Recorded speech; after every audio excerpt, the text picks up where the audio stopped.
Liebe Freunde, wir nutzen das schöne Wetter aus und spielen euch aber eine schöne bayerische.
Ja Freunde, schön, dass ihr mit dabei seid. Ein paar bayerische. So, der Gamstag ein bayerische. Wie gesagt, auch dann zum Nachlernen. Und hey, verdammt schön, gell? Ja, das ist voll warm, fein, ja. Was vielleicht ganz bekannt ist, wir bleiben bei den bayerischen heute, weil sie auch so einen coolen Rhythmus haben. Was auch viel kennen, machen wir einen siebenmal bayerischen.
Ja, 7-mal Stillupper, 7-mal bayerischer. Also ist schon cool zu zweit, ja. Total. Die Nachbarn haben gerade eine Baustelle, kleine, vielleicht auch was. So. Genau, also Urwitz ist der Maurer nicht im Rhythmus, aber also wenn es ein bisschen stört. Genau. Ihr habt da 16 Grad vielleicht im Hintergrund, die Baustelle. Aber wir lassen uns da nicht rausbringen. Wollt ihr noch einen hören, oder? Weil ihr noch dabei seid. Dann machen wir, bevor die Kreuzzüge geht, machen wir einen Ein Hafenbayerischen. Harfen.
Haben wir schon Zuhörer bei der Baustelle.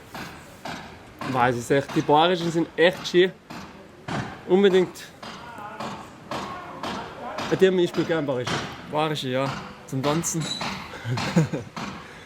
Zum Tanzen war es da wenig, war nicht mehr ganz viel Platz, aber ja, schaut's aus. Sollen wir noch anspielen? Einen oder willst du noch Zugabe hören? Machen wir halt einen ganz einen typischen. Von dir aus der Gredel oder Ein Gredel bayerisch. so einen typischen.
Das war jetzt ein bisschen geschwindelt.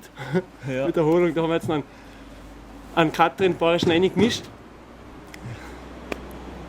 Jetzt lassen wir es gut sein. Gibt wieder mal demnächst wieder mal eine kleine Session. Viel Spaß mit den Bayerischen. Servus. Für dich. Bitte, ciao.